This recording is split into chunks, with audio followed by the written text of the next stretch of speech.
I pray that I teach. The title of the message, it's Why Could We Not Do It? It is part 2, but last week we looked at part 1 in Yakumbula Bazarwan.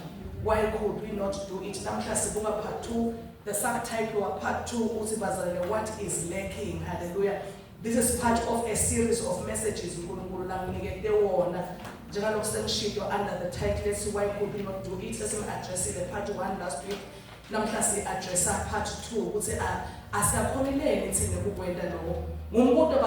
is asked by the disciples. And if you read the Bible and you are able to tell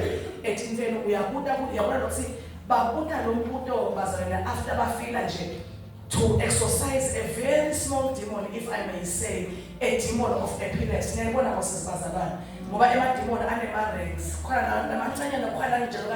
This one was just, if I would say, just a small demon of epilepsy.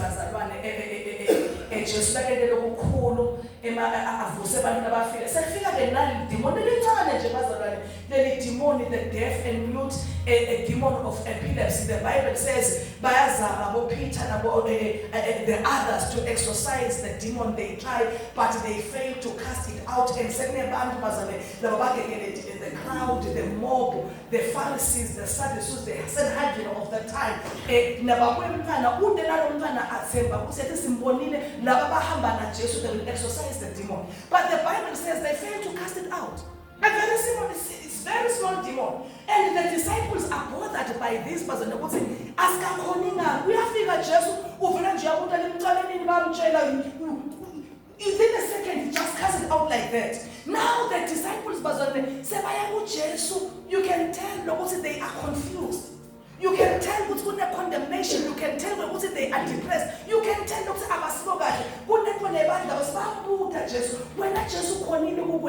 but it's in a sexual way. Why could we not cast these demons out? He now showed the last time I said they realized something is not right with us. Demon, we are people like Jesus, and he shows them what is lacking in them. This kind shows the others, but this one, lady, the others, they did not meet 9 to 9. But what Jesus is revealing is something that is lacking in the disciples. You are not able to exercise it because something is lacking in you. That Jesus says, ye pray and fasting. There is a sacrifice in my head. There is something that you are not doing right. That is why this is so demon. But if you are taking this further, this demon will be happy. This is the question that we are supposed to be asking ourselves. We're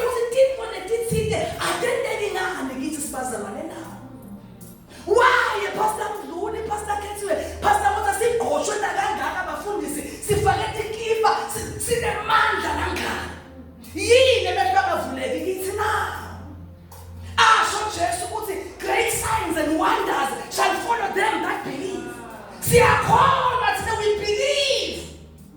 But where are the signs and the wonders that it's it? As one fooling and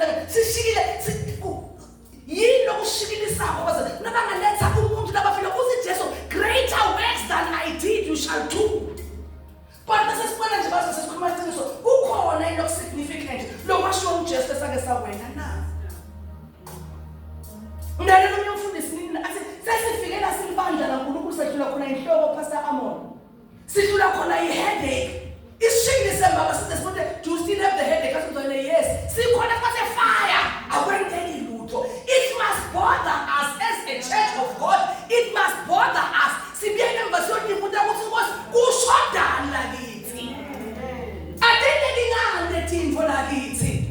I was listening to Pastor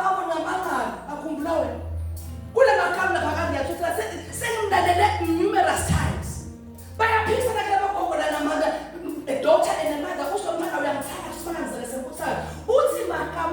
a bishop, an anointed man of God. What is it that I say?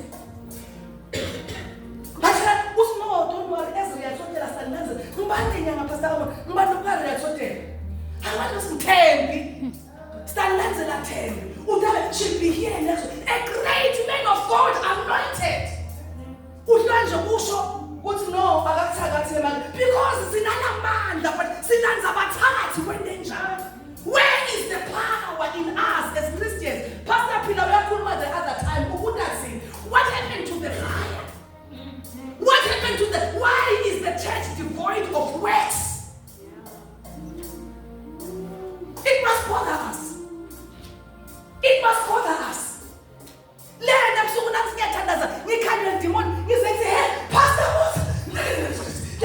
Why don't you stand up?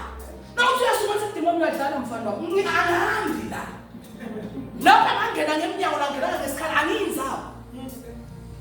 Pastor Pila, where are the works? Where are the signs? Where are the wonders?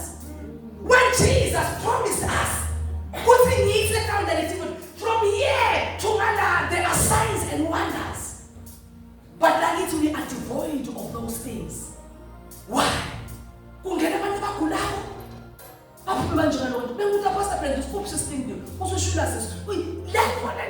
is the power? Where is the power? Now when I'm so mad, I say, "Uti the house I go," and it just goes like that. I'm not chemist. Where is the power? We don't address the question, but what is lacking in us? Why is it that we are not able to do the power? The Bible says, go Elijah. He was a man like us, with weaknesses like us.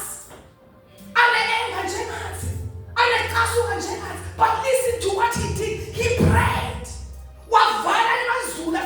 3.5 years.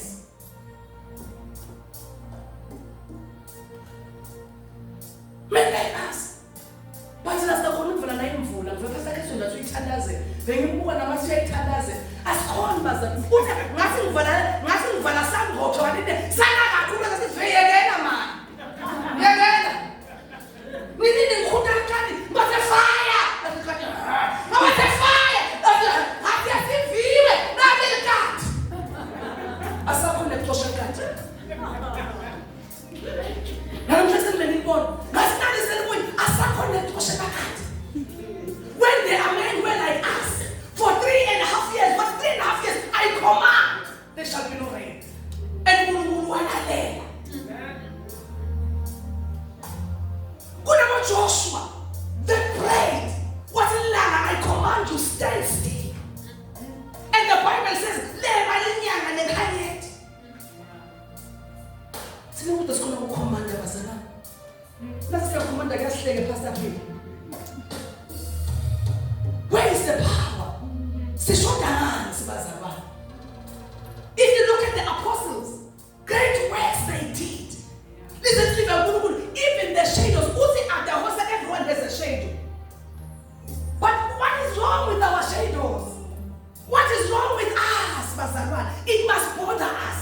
We must go back to the drawing board to say, and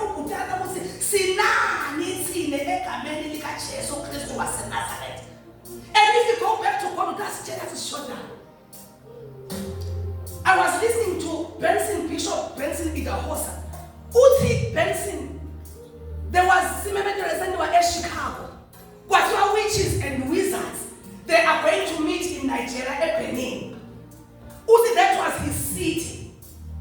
Uti, when he heard, what were 9,800 witches? Was it coming where? What my city was, they will not come. That meeting will not hold. Buy him from the chief house of the Batakas in Nigeria. But Uti Benson in the horse, that a meeting will not hold. What long takas, not even God can stop it.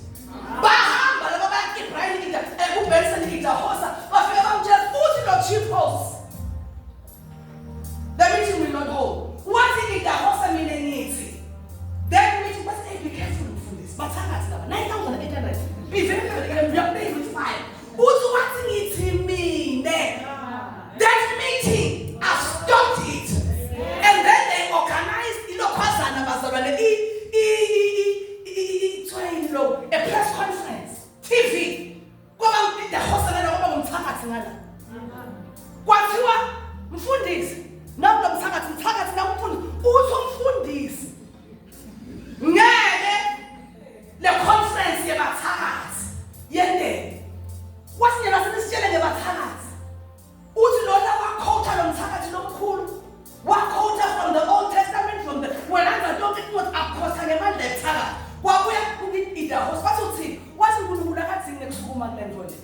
athi mina uNkulunkulu can grant sleep. Me alone I will deal with this thing.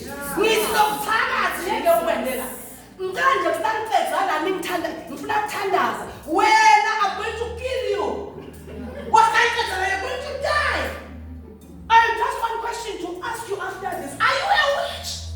Babuka Idahosa what? No, what I heard. If you had said you are a witch, I was going to kill you after my prayer. You are going to die. Babuka Idahosa uthembe. Uthi if uNkulunkulu bekaneka yena was going to burn my Bible.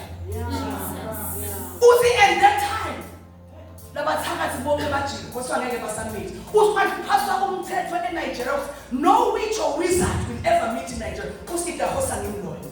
Amen. Sayuba yini thina bazalwa umuntu avela 9800 bathakathi. Oh Jesus. Sikhuluma nomnye umfundisi Pastor Amo. Ngoba phela eBhunya alabo 6 emasonto ngishaya eBhunya ebhasini kakhulu ngaphandle. Nelapho ekukule ekhasi. Lawo hamba khona. Kune alliance, kune assemblies, kune vanchi, kune Anglican, kune manje anaphekhathi. Basifiswa umthakathi unyula kulowe. Siyabudana noma besithi yamfundisi wende njani. Na umthakathi mhlawumbe uthenge esitolo uyajangaza. Sekuze kune meeting soze wakhila bomfuleni. Ngithi yini ngathi singaka sibafundisi. There's definitely something we're not doing right. Then it's like uNkulunkulu la Jesu bekangena khona emadimoni bekakhala kuhlawuhlawu athi Jesus son of God usifuna athule amadimoni sikhona umfundisi Pastor Awo athula ukuthi ingoza ya operator nyalo sekwathi imoto from South Africa. Something is definitely wrong with us. Something is definitely wrong with us. Just why are we not making the impact? See, and you not have that fast and I see fire. It's like what you want to fire. But don't you know that Pastor Awo how she's doing? What is wrong with us? Why can't we do it? What is lacking? Now address and just to give you a few nuggets, but number one, it is because we do not have a deep relationship and knowledge of God.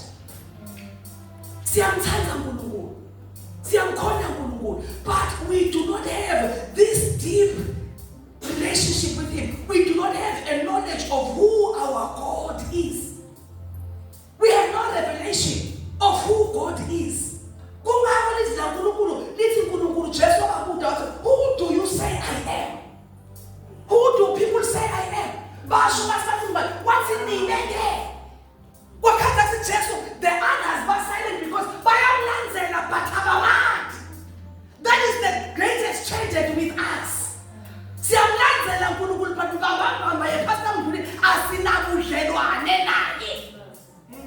We do not have a deep relationship. But we have the audacity to burn our Bibles. Learn it because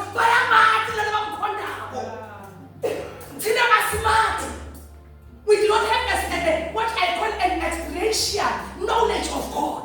We have the book knowledge of God, the Bible knowledge. He's the consuming fire. But the revelation, the and that is where the enemy capitalizes on. When was the last time you spent 2 hours with God? When was the last time you read your Bible? I'm not talking about praying. I'm not talking about preaching. I'm talking about a relationship that you have with God as an active. As long as see the sons of Sceva tried it.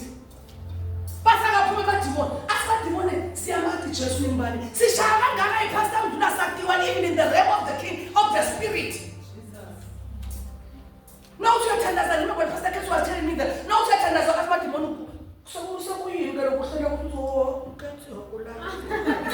because in the realm of the spirit, you're making no impact. We are tenders and chain. Because it is time as a church that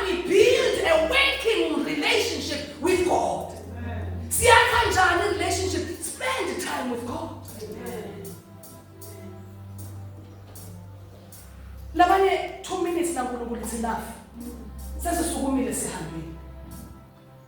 You think uNkulunkulu spend like 2 minutes to support Pastor Amon? They are men like Moses. The battle about 40 days and 40 nights now. Yes, they did glory and even on them. But sometimes things happen. But they cover this. No wonder the glory does not cover us because as if landing is for an hour. As it's just landing is an hour. Make time with God. Spend time with God. Talk to God. Listen to Him, hear Him, so that you have the Amen. Sometimes we have to encourage persons. I think the team forgets it because we have not made time.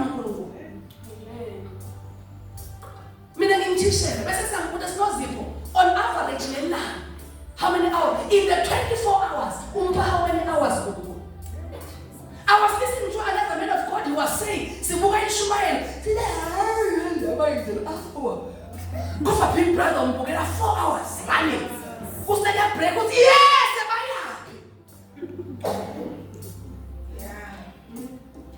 no relationship whatsoever. Men are those that sit in His presence. Do you have time? What is the hour of prayer for you? Do you have an hour of prayer where you close all the things? What's going on? These nonsense. For 4 hours, 3 hours. That is when we come and we command things into existence. Because we are sad. We spend time with God. So bantu abasakhe sishedule sekudlala naNkulunkulu baze baklowe spend time, give God time, have an hour of prayer like Daniel. Asithandazi asabela naNkulunkulu singene babhubesini asihlafune phasa bese vele uNkulunkulu uthi mfana nje udliwe because the glory is not there.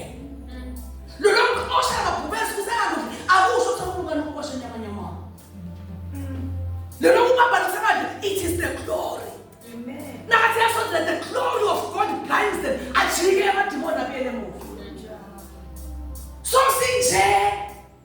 Say about 2 minutes, anything God will support you. We are a big brother. Generations long and you saw people we are at. That is what is lacking.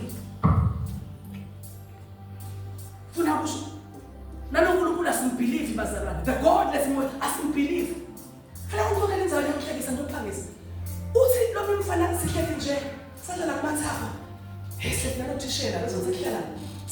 He was married to my friends. What do you want to have? When I said,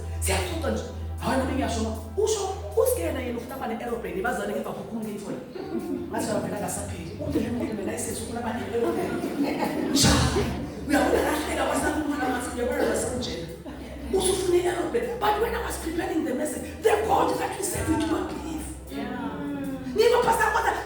That which eye has not seen.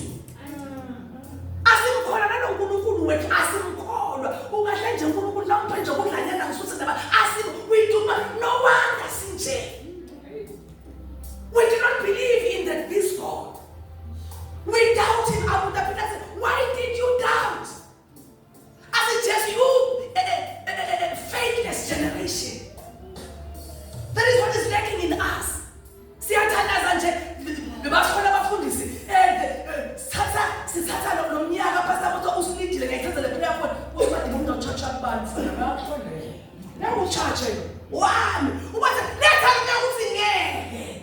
because giving the God in the name of our God.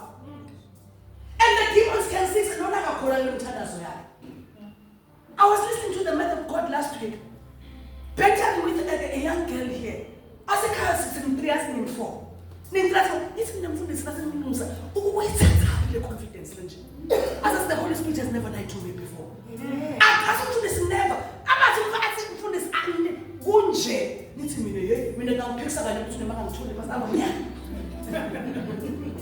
Where does the man of God get this? It is the relationship that he has built. Amen. Hours of it. Listening. Some of us were not obedient. We're not obedient at all. phi ungayi. You don't go. You say, hey, don't see. And then you think, in the name of Jesus, that's support. When I'm not disobeying, excel. You disappoint him in the morning. Now I'm talking about carrots in the land. What's our one about? No, so Jesus, never. We won't have us paramise uNkulunkulu. Paramise Nkosi. Sisonzete uNkulunkulu. Let's have that relationship with him. When we talk to him and he talks to us. When we are obedient.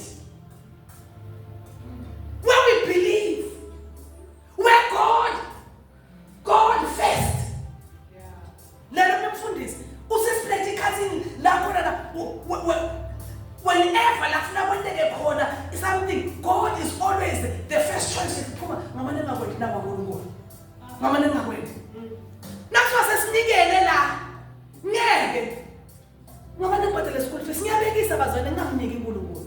God is always the last option.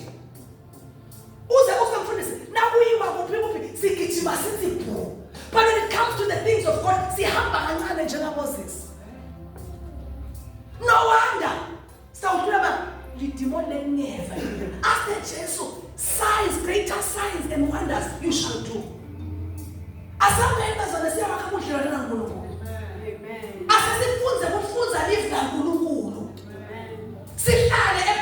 the hour of prayer. As show up. 9 to 11. 9 to 11, okay, my now 16 until 9 o'clock, I'm reading the word, I'm posting, but I wouldn't quote harder. I'm cool. 15 minutes, 32 hours, sometimes you must come 4 hours. You are in the presence, you are talking now. Nifunza in scriptures, nobody. You don't read the word. You don't.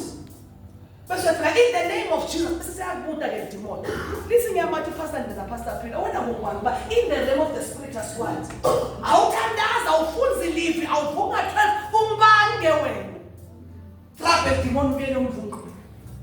why are we defeated? We have no relationship with God. We do not know who He is. And we are saying, let us step into deeper dimensions with God by having time. 9 o'clock, Nagachani. Mariel housewives.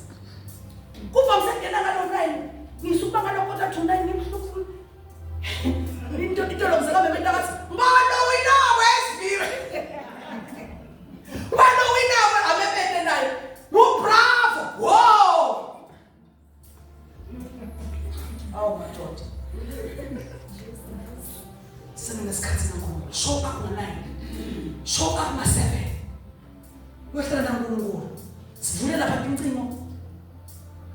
Silalethe ingoma. Odlala nenkosi phakade na phakade. Ulalele umuve. You move. Amen. But as long as singatendi letintfo lethu. Ngeke bazana. I encourage you. I encourage you now. Also deliver a prophecy. Who pays your ngeke. I am encouraging you, Pastor. Let us go and have time with God. Let us build a relationship with Him. Let us believe. Let us be obedient. Hallelujah. Amen. Number 2. God is not with us.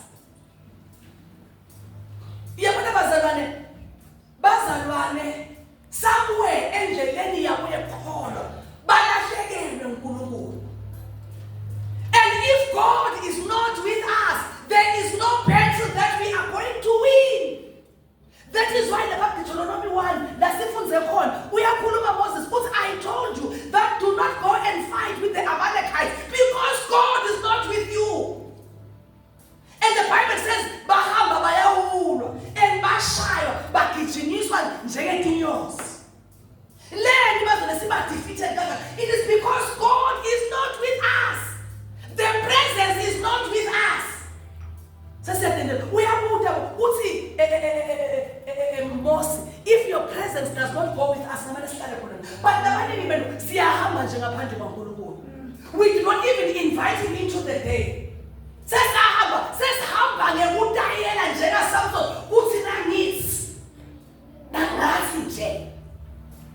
And the presence long departed. It is very essential to check the presence. David Abud. Should I go and pursue? I'm giving you the go ahead. I am with you. Go and pursue. Some of us, we go to battles.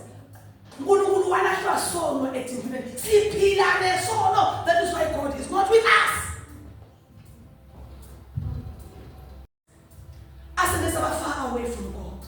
Our hearts are hardened. Think you are there to deal, Pastor DP. And you think those kind of hearts can host God? Never. But not because of anything else, but because of the heart. When he looked at the heart, but the heart. God looks at the obedience versus disobedience in our lives. Our lives good door. Versus that it's never gonna sing a keeper. Ematimo. Was Samson, but not Delilah. If so not Delilah, then you are going to say you attack Ematimo. How else are we going to do? But that is the challenge with us, person.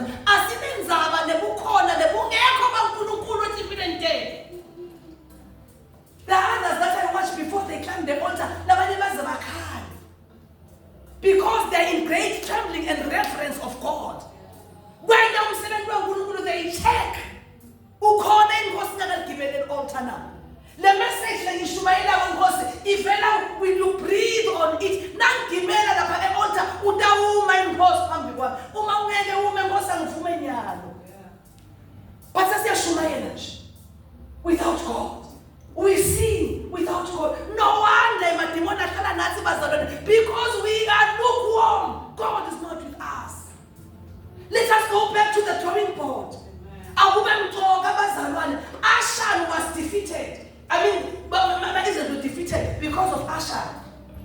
And then of the Amalekites.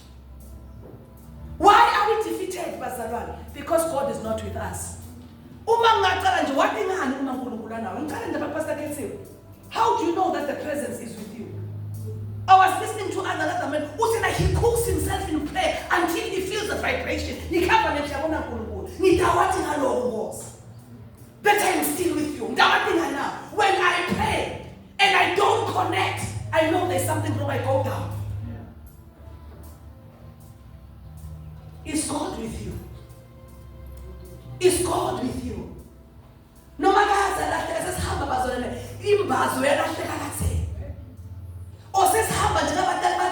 he is left somewhere.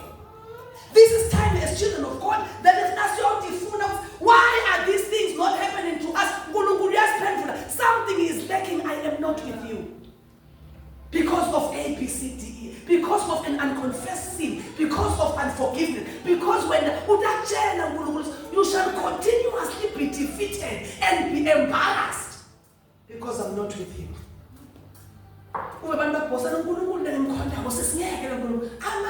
Which God? Because I'm not with you.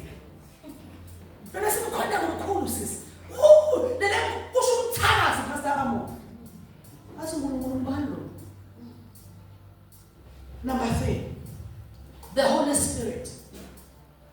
This is a part that we have.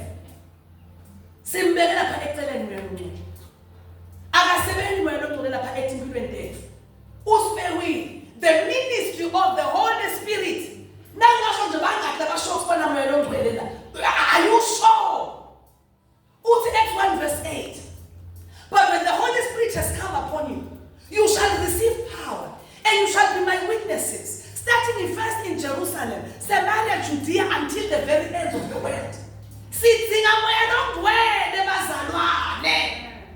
We need him. As a John Baptist, I baptize you with water. but kukhona lodawo emva kwami ubhabhatisa ngemlilo nakamoya lomncwele. Many of us, we speak of him, but we are not baptized in the Holy Spirit, with the Holy Spirit, and by the Holy Spirit.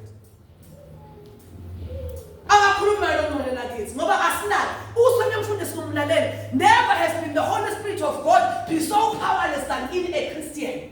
Who we have rendered the Holy Spirit like is powerless.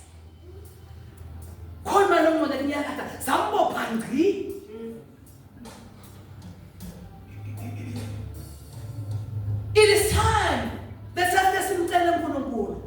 to baptize us.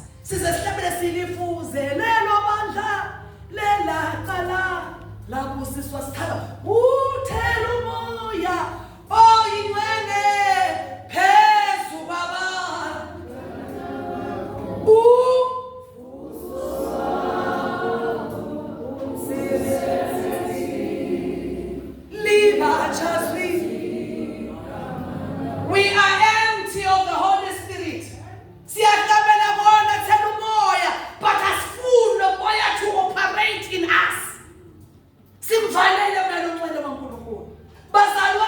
Look at Peter before the Holy Spirit came. They had a pride in the Mangansao. I said, just go from me. Where do I pick a crest? But look at him. What happened to him when he was empowered with the Holy Spirit? On the day of Pentecost. When they got in Peter now, they have acknowledged the ministry of the Holy Spirit in their lives. Some of us,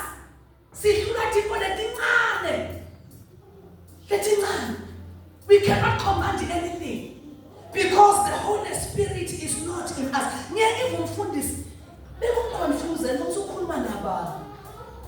That's the Holy Spirit take over.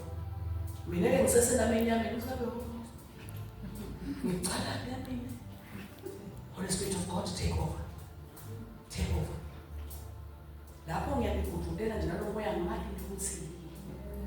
I was getting and that's it. I said, the Holy Spirit take over. I said, move Holy Spirit because I'm not. Let us go back to the drawing board. Ask the same to fill us. Fill us. Fill us.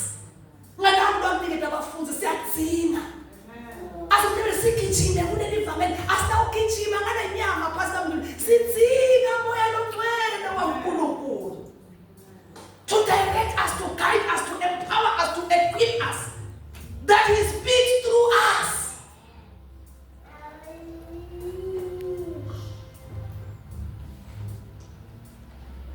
Let me talk to number 4. Number 4.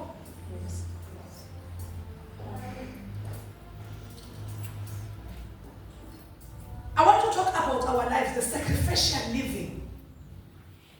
The sacrifice. We are not paying any price for the gospel. People paid the price for the gospel. Every day they are paid. No wonder it is because of the sacrifices that they are making for umsebenzi waNkulunkulu. Joshua, he did great works. Why? Because the Bible says he sacrificed his time. Joshua never departed from the tabernacle.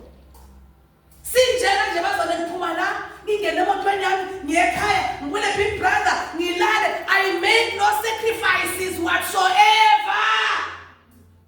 Then I think I'm going to make an impact. The birds of the air have nests, but I, the Son of Man, I have nowhere to lay my head, even in my base. But they gave up things for this gospel.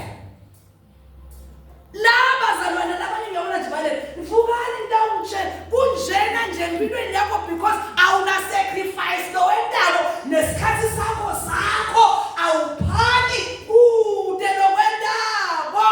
sacrificial living.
arrange 10 rand.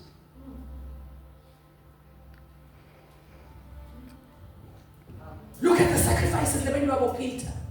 Labashima business abo.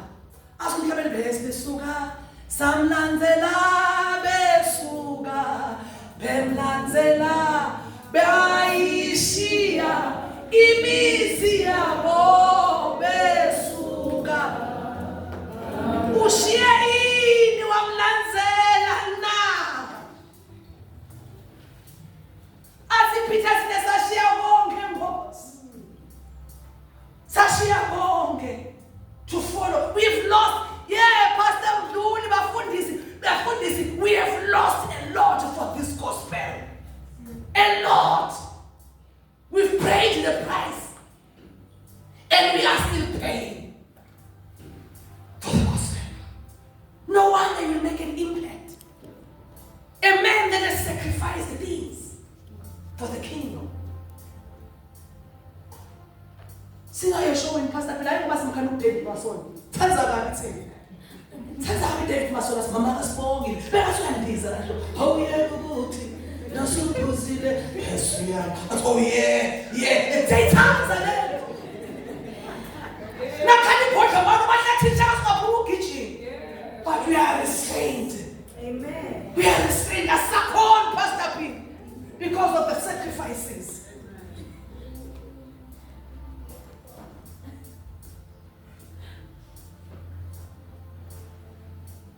For Elisha, they bent makhuba abo netinkomo tabo besuka bamlandzela.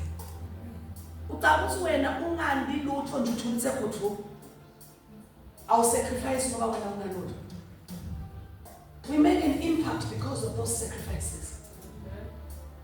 I want to end. I want to look at holiness versus purity. We are not so effective, Pastor Amon, because who the thing does not try to planet? As it is, the prince of this world is coming, but in me you will find nothing. Like it's because we are not pure, we are not holy. Sisi nasiya empini sathane akhombe asingeke ukhona Pastor Pina we. Uvukaphi namuhla? Kunama Christians la vona bafana bangene praise team bahlabele. And you think it's now corner who keep a matimony because we are not pure, we are not righteous, singolile by so many sins. And the most unfortunate part is that as much as Guru Abona, Nematimoni, I am more than you are not pure, you are not holy. I'm talking about the purity, I'm talking about what you speak. I'm talking about what you hear. It's most of us thinks purity. It's outside, it's something that you do. What you know, it starts inside. Purity starts inside. That's what I wish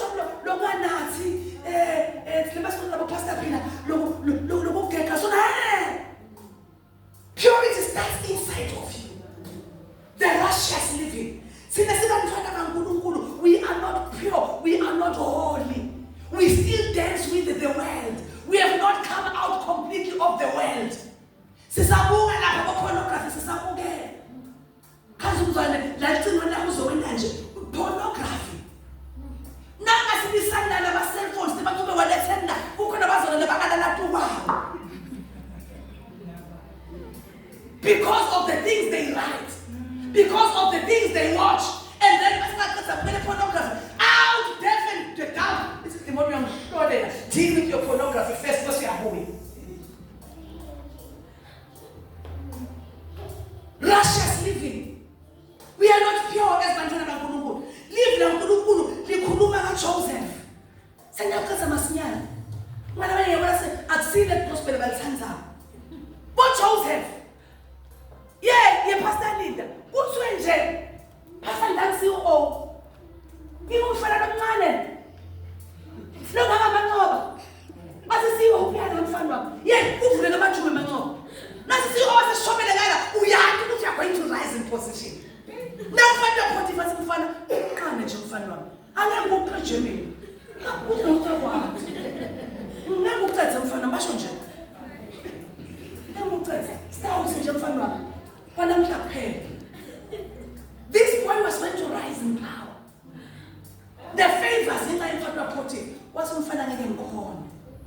ngeke ngikhona. But kukhona bethu labathatha le offer yaSathane bathi buyisa. And then we come and stand on the altar and command demons. Angeke kusekwenzeke. Ngeke. Look at Daniel. Waphekula inkosi. Nathi nje inkosi iphekile. Ayipheki inkosi amathumbe bazalwane. Ipheka ijaja. Bona naze abashumana bona zanya lapha. Bo oxtail. Wayigcina inozwelo lengaphuma esto. The challenge with most of us is that we eat. Asante ngolenga diwa nedliwako. Usidangela ngeke ngikhona ngikudla lentfole. Saba tindolisi. Sesindolise kangaphezulu ngekufaka tandla tethu edlele kafanele sifake tandla. We are impure. Siyabonga. Asathi sesathatha siluma kancane na ungakunika asuluma njeka Eva nawe mfa uyaluma. Yeke imali lento. Thatha nje akunambozi. Some of us sihamba nabo Agag pastor I'm for the past ngibona singasinziswaneni. Ngimbuza uNkulunkulu why am I not making an impact more than 10 years ngihamba na angikhona ukukhomanda sisu sasifonga. Kunetinsana like asala lakithi. Kwasana siswe bo Agag asiswe everything sihamba nabo Agag betfala. Asifuni nabo pastor Mdu. Siyayempini nabo Agag. Waswa destroy yonke lento awufuna lento nale ngikhani yakho nje ila. That boyfriend ongafuni nje. Nale khona ngisole khona athi hi babe. Hi. Nathi hi wa onke lamakhabethe nanje. Athi oh there is a hi that goes straight to your heart and deals with your heart. Lo hi nje lo video lo hi babe. Lo baby ukugrind go straight into your heart. Sihamba nje la kuna hi babe. Uya hi babe. These look like small things. But these are the things that make us impure. So Joseph should just now. If sina Kristu, we can look at ourselves. Si shoda pi Pastor Ketsi. Asasibele uNkulunkulu si shoda pi Nkosi. Why can't we do this? God will reveal us. You are lacking here. Ukhona lophethe njenga Ashara. You are carrying an accursed thing. That is why we are defeated, because kukhona into lesingolosako lesimemile. Impurity. As long as sisadlala nabo Delilah bazala siphuma mathanga na Delilah siphinde siphuma mathanga na Delilah and you think we're going to make an impact. For Phinehas, what's happened sleeping with women, and you think was going to make an impact? I want us to pray. I want to come here.